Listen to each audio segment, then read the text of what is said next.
Hey, clear the bench. We don't want vagrants loitering in this district. Vagrant? I am waiting for the commuter bus to the courthouse. Yeah, sure. You fit the description for the break-ins. ID now. I don't have to show you anything. I know the law better than you. You're done. Hands behind your back. Let's go. Big mistake. I am the U.S. attorney. Call your chief. Step away from the bench. Now. Grant Lockhart's voice cut through the rain like a switchblade, sharp and final, the kind of command that assumed the answer before it was asked. His body-worn camera sat square on his chest, red indicator blinking as he angled into the bus shelter and pointed with his baton like it was a finger that could move people. Jordan Anderson didn't flinch, but his jaw tightened. "I'm waiting for my shuttle," he said steady. Lockhart's eyes swept him once suit-tie briefcase and still landed on the same place they always landed. "You're loitering, and you match a description." In less than a minute, Lockhart would decide Jordan's hands belonged behind his back, and within days that claim would collapse in a way the city couldn't ignore. Jordan's shoes were already wet at the edges, water creeping under the shelter. He shifted his briefcase from left hand to right, not to comply, not to appease, just to keep his grip from slipping. "What's the reason?" he asked, voice low on purpose, the way he spoke in court when he wanted every word to land clean. Lockhart didn't answer the question. He answered the existence of the question. "Stand up straight. Don't get cute with me." The baton dipped toward the bench again. "We don't want vagrants hanging around this area." A car rolled by, slow tires hissing on the street. The driver glanced in, then looked away. Jordan felt heat rise up his neck. Humiliation first, then anger. He swallowed it down the way he'd swallowed worse. "I'm not a vagrant," he said. "I'm on my way to the courthouse." Lockhart's mouth twitched as if he'd heard a joke. "Sure you are." By the time Jordan opened his mouth for the next sentence, proof pressure was already on the scene. Two people under the awning of the apartment lobby across the lot had stopped walking, and both had phones held chest high, the cautious posture of strangers who didn't want to get targeted, but also didn't want to be silent. Jordan clocked them without turning his head all the way. Lockhart clocked them too, and it made him sharper. "You," he snapped at Jordan, as if Jordan had summoned witnesses with a whistle. "ID right now." Jordan kept his hands visible, palms loose at his sides. He didn't step forward, and he didn't step back. "Am I being detained?" he asked. "Or am I free to leave?" The question was plain language, not a lecture. Lockhart answered it with a different question, one that wasn't really a question at all. "Why are you refusing?" Jordan could feel the wet fabric at his cuffs, the cold creeping in. "Because I'm not doing anything illegal," he said, "and I'm not consenting to a search." Lockhart's face hardened the way people's faces did when they needed to win in front of an audience. "I know the law better than you do," he said loud enough for the phones across the lot to catch. That line, short, arrogant, clean, hung in the rain like a caption waiting to happen. "I know the law better than you do." It would come back later, word for word. Lockhart's radio crackled, once a burst of static, then silence. Bad reception in this corner of the lot, dead zone between buildings. It was a small imperfection, the kind nobody planned for. Lockhart keyed the mic anyway, jaw flexing when nothing came through. He looked around like the air itself had betrayed him. Then he pushed forward, closing the space. Jordan's shoulders tightened. He didn't step into the street because that was how people got hurt. He didn't walk away because the first lunge, the first stop resisting, would land on him. The shelter boxed him in on three sides, glass slick with rain. "I'm requesting a supervisor," he said calm. "Please state the reason for this stop." Lockhart's baton lifted. Not striking yet, but making a point about who owned the scene. "You don't get to run this," he said. "You don't get to argue standards with me. You fit what we're looking for."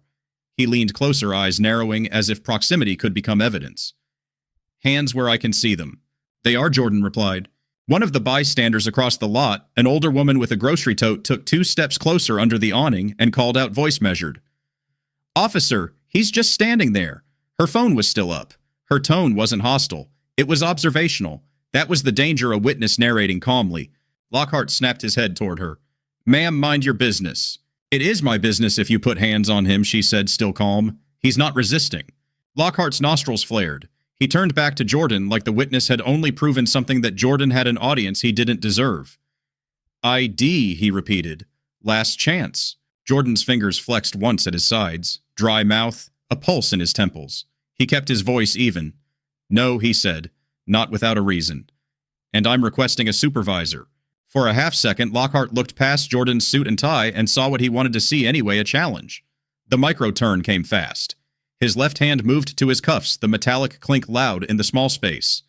The first 5 minutes of these stories always went like this, faster than people expected, faster than people could process. Lockhart's voice dropped into that practiced menace. All right, you're done. Jordan's stomach went tight. I'm not resisting, he said immediately, the words spaced out like stepping stones. Lockhart reached for Jordan's arm. The sound of plastic shopping bags and hurried steps hit the wet pavement. A man in a courier jacket jogged in from the sidewalk, stopping at the edge of the shelter. He didn't touch anyone. He didn't yell. He just positioned himself where the camera could see him.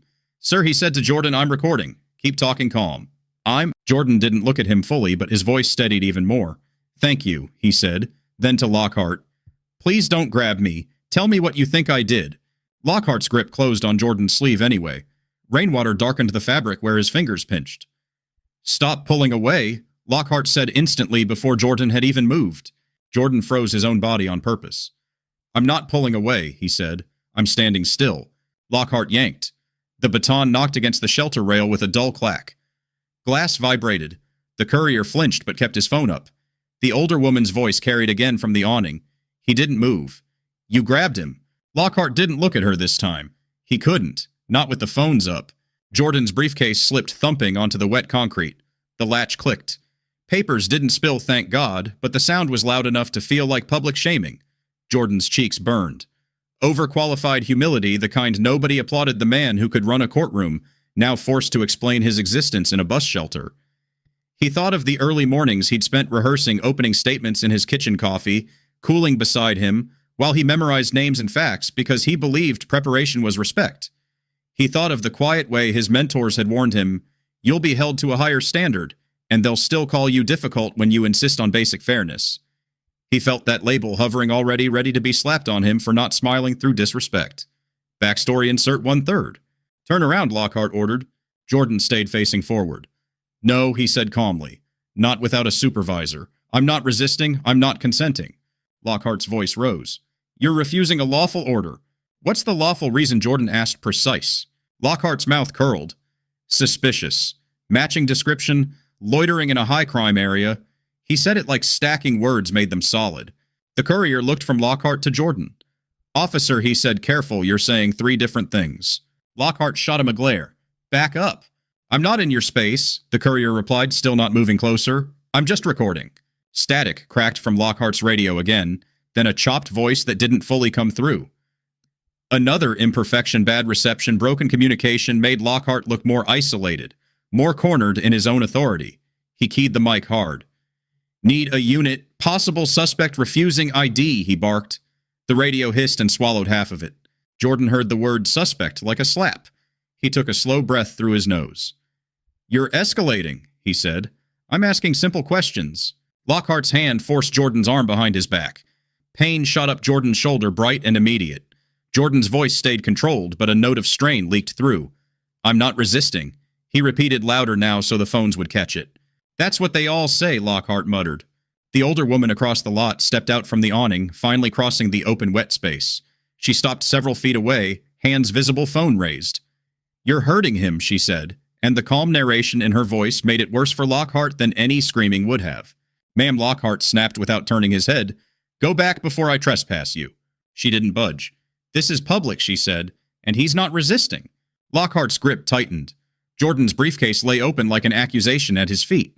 Another micro-turn, a second officer's cruiser, rolled in tires, spitting water lights not yet on, but presence heavy. The driver's door opened. A younger officer, Jasper Mercer, stepped out, hand hovering near his belt, eyes flicking from Lockhart's posture to Jordan's suit to the phones. He walked up slow, reading the room. What's going on? He asked. Lockhart didn't loosen his hold. He's refusing to ID, Lockhart said, as if that was a crime by itself. Mercer looked at Jordan. Sir, can you tell me what happened? Jordan's voice came out steady, despite the pain. I'm waiting for the courthouse shuttle, he said. He told me to leave. I asked why. He grabbed me. I requested a supervisor. Mercer's eyes narrowed slightly. Courthouse shuttle. Lockhart hissed, don't get played. He's matching a description. What description? Mercer asked. Lockhart's jaw clenched. Break-ins in the area. Mercer glanced at the bus shelter at the rain at the open briefcase. At 6:45 in the morning, he asked quietly. Lockhart snapped, Are you questioning me on scene? Mercer lifted his hand slightly, palms out. No, I'm clarifying. We've got bystanders recording. Let's keep it clean. Lockhart's face tightened at the mention of recording. He shifted his stance so his body blocked the view of Jordan's wrist. It was small, instinctive, and the witness circle caught it. SE05 wasn't loud. It was just present phones up, voices, calm bodies positioned to make lying expensive. Jordan's shoulder screamed. "Please," he said, controlled, "I'm requesting medical aid if you keep bending my arm like that." Lockhart scoffed. "Don't be dramatic." The courier spoke up again, voice clipped. He asked for a supervisor. "Why aren't we calling one?" Lockhart's eyes flashed. "Because he doesn't get to dictate." Jordan's breath shook once. He could feel anger in his hands trembling under the skin.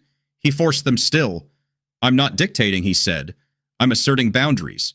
Mercer looked at Lockhart. "Do you want me to call a sergeant?"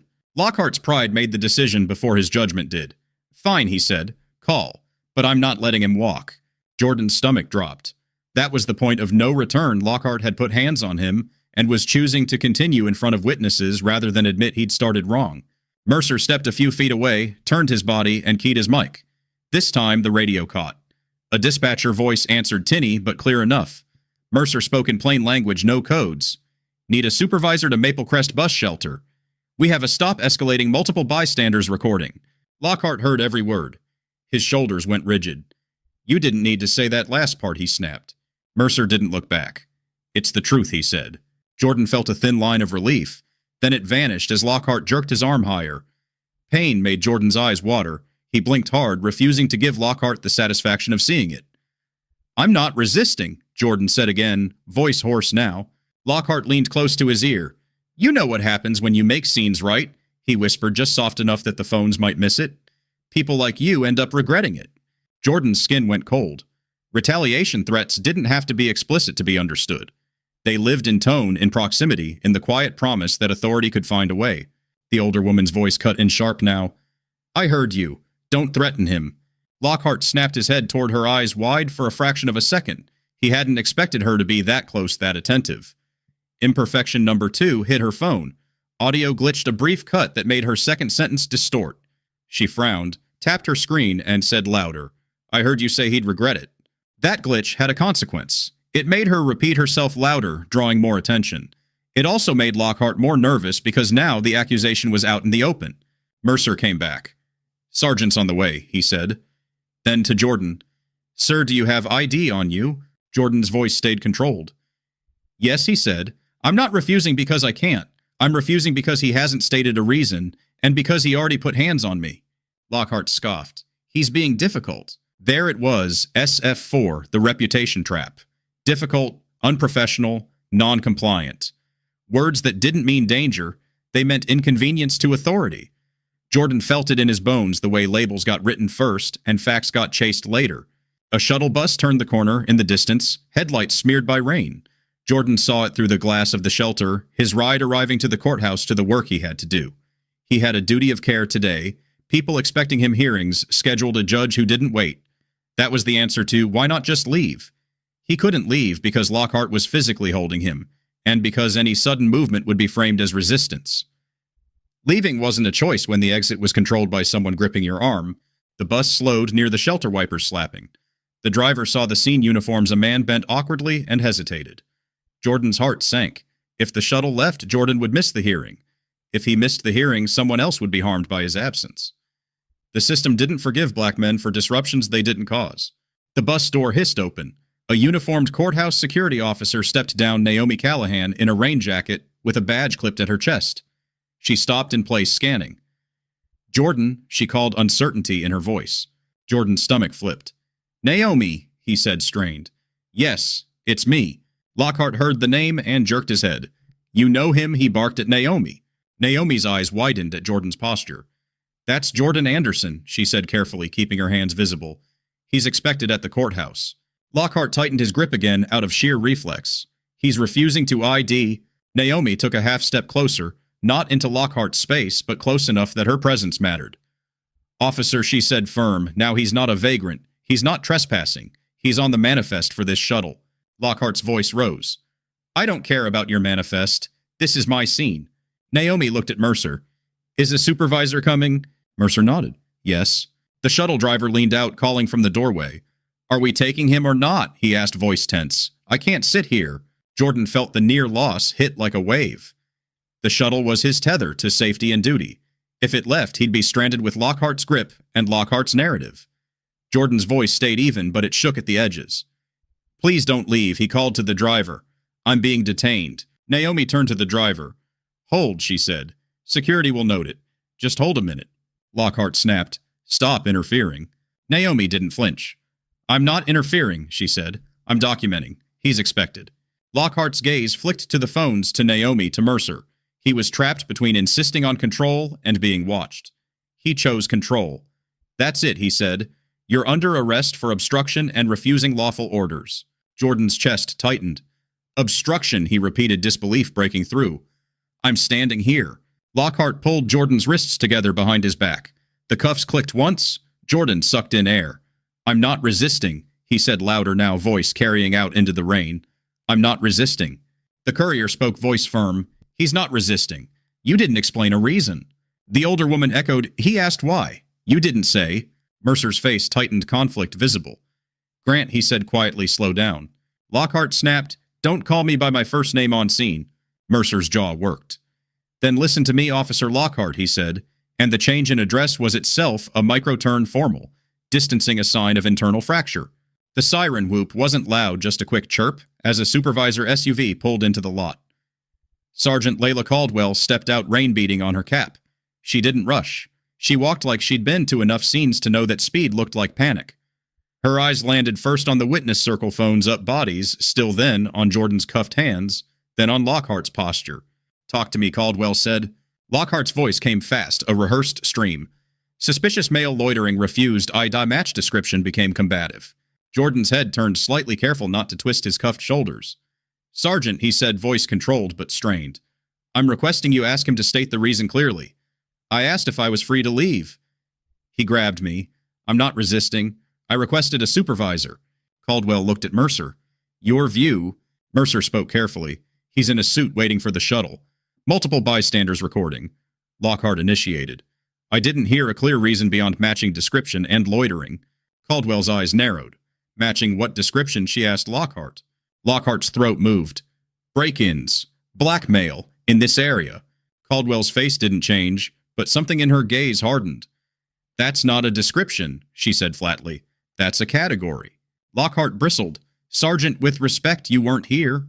Caldwell's voice stayed even. "And that's why I'm asking," she replied. Then she turned slightly, letting her eyes sweep the phones. "Ma'am," she said to the older woman, "did you see him do anything besides stand here?" The older woman spoke like a deposition, calm and clear. "No, he was standing. He asked why. The officer said he didn't want vagrants here." Caldwell's eyes flicked back to Lockhart. "You said that." Lockhart's mouth tightened. "I said we don't want loitering." The courier cut in, careful but firm. "You said vagrants. And you said you know the law better than him." Caldwell's eyes stayed on Lockhart. "Did you say, 'I know the law better than you do'?" she asked. Lockhart's cheeks colored. It was a figure of speech." Caldwell nodded slowly, like she was filing it away. "Okay," she said. "We're going to slow this down." Jordan's cuffs bit into his wrists. The rain had soaked through his suit jacket. He felt stupid, exposed, angry at the world for making him prove his humanity in public. He also felt a quiet, simmering resolve, the same resolve that had gotten him through rooms where his credentials were questioned before his ideas. He'd worked too hard to be reduced to a silhouette at a bus shelter. Backstory insert 2/3. Caldwell stepped closer to Jordan, stopping at a respectful distance. "Sir," she said, "what's your name?" "Jordan Anderson," he answered. "I'm a federal prosecutor. I'm expected at the courthouse this morning." Lockhart barked a laugh. "Everybody's something."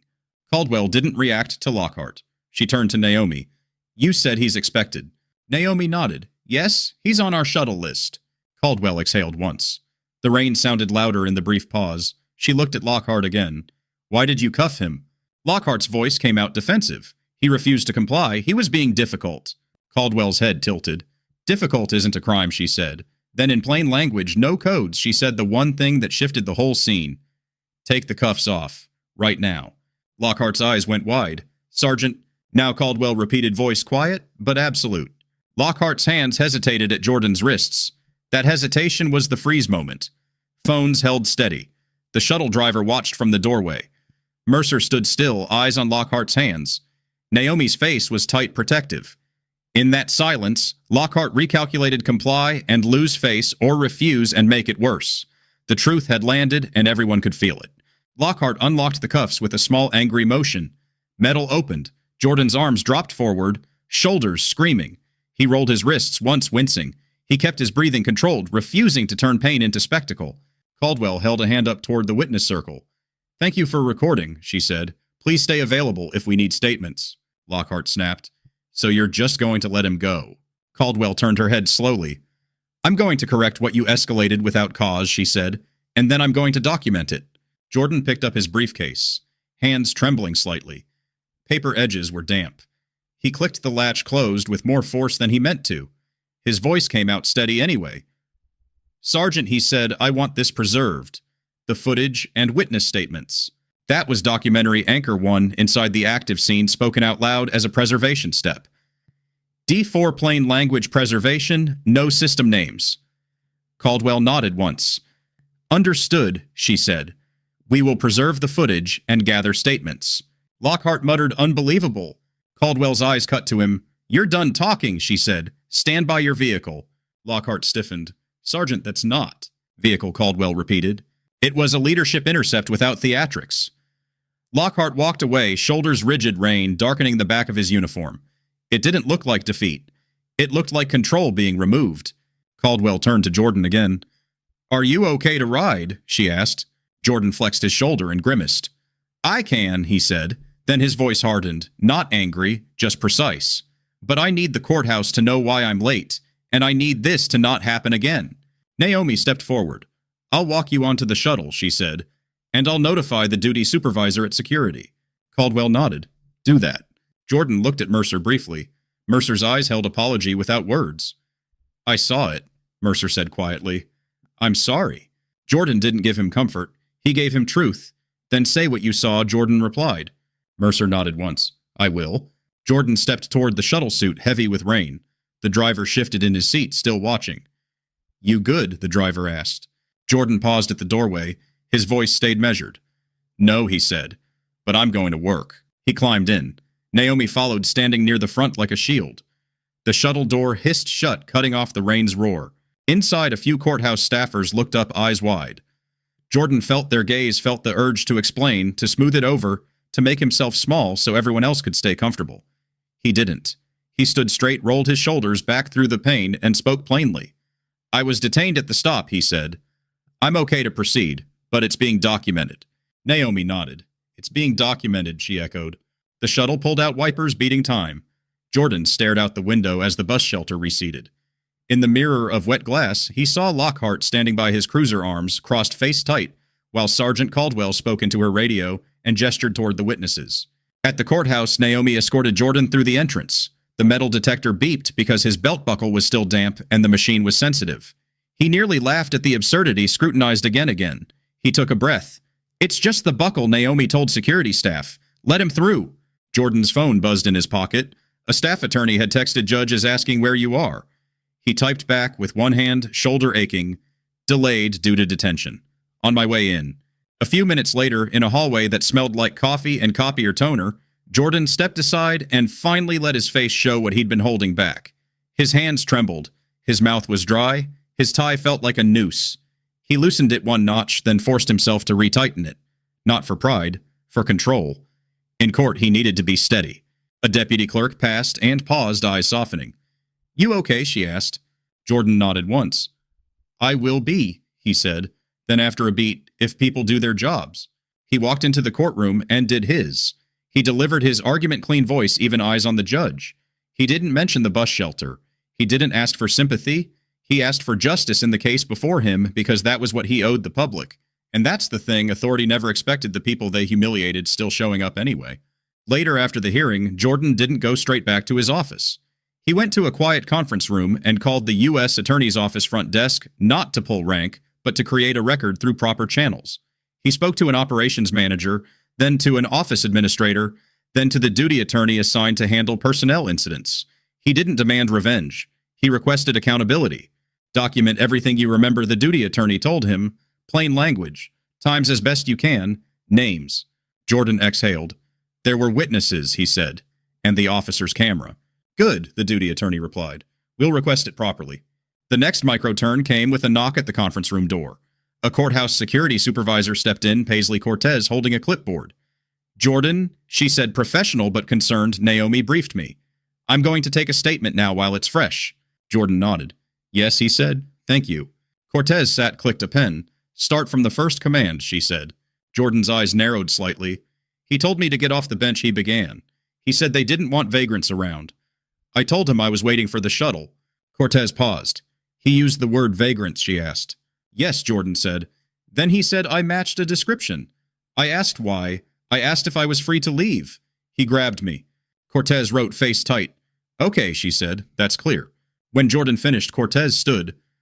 I'm going to notify our security director, she said, and I'm going to ask that the shuttle driver also documents the delay. That's a presence record for our side. Jordan nodded again. He felt something shift, institutional backbone beginning to stand up, not with speeches, but with forms, statements roles doing their job. Outside, rain still fell. Inside, the courthouse hummed indifferent. Jordan's phone buzzed again, this time an unknown number. He let it go to voicemail. The message came in a city risk management office requesting a call back. Not an apology? Not yet. A process starting. Over the next day, the incident refused to die quietly. Not because Jordan chased it through back channels, but because the scene had been witnessed recorded, logged by human beings who didn't look away. The Courier posted a short clip online, just the audio of Jordan saying, I'm not resisting, and Lockhart saying, I know the law better than you do, with the rain hissing underneath. It traveled because it was simple and ugly and familiar. Inside the police department, Sergeant Caldwell wrote her report. Mercer wrote his supplemental statement. The older woman gave her name and phone number when requested. Naomi submitted the shuttle manifest note and her own narrative to courthouse security. Everyone did one small ordinary thing that became together hard to erase. 2 days later, Jordan sat in his office when his assistant said, they're here. They wasn't press. It was procedure, a city attorney, a police internal affairs investigator, and a city risk manager. The room they requested wasn't Jordan's office. It was a conference room with a neutral table. Institutional people always wanted neutral tables. Jordan arrived with a colleague from legal counsel named Roll No Dramatics, who sat beside him and said, we're here to ensure a complete record. The city risk manager, Audrey Knox, opened a folder.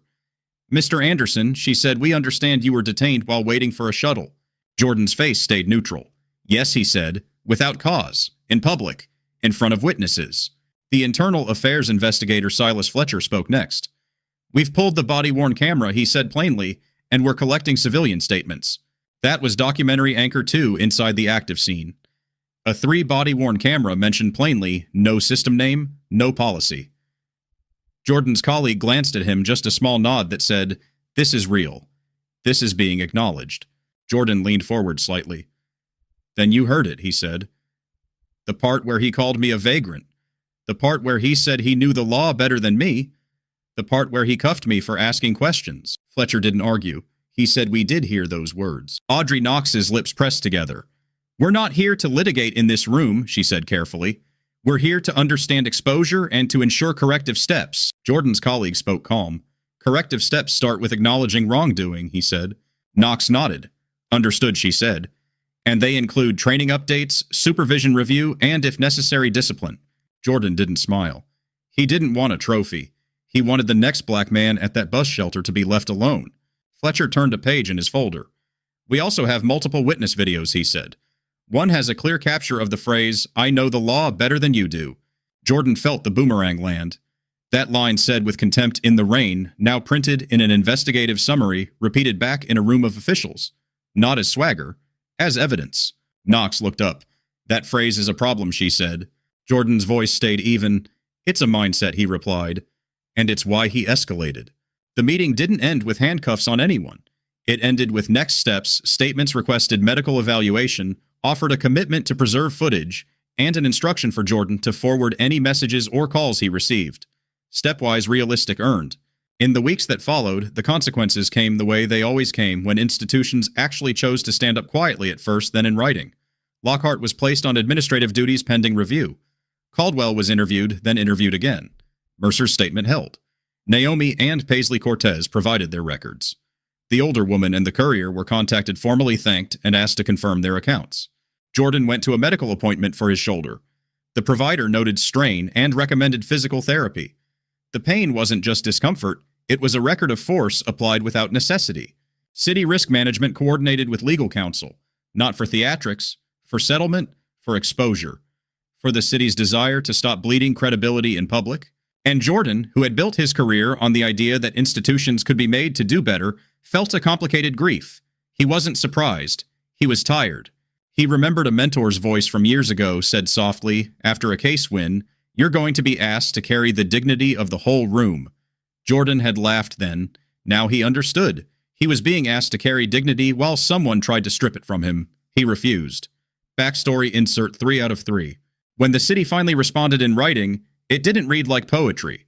It read like bureaucracy with a pulse acknowledgement of an improper detention confirmation that records were preserved, confirmation that corrective steps were being taken, and a resolution path that included oversight measures and transparency reporting. Jordan's colleague reviewed it line by line. They negotiated language. They negotiated accountability steps. They negotiated what never again would mean in practice.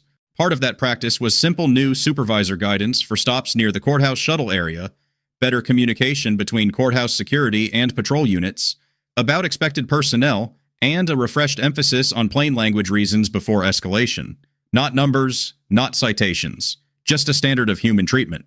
The day the settlement terms were finalized, Jordan sat in a quiet room with his colleague and listened as a city legal representative read a short statement.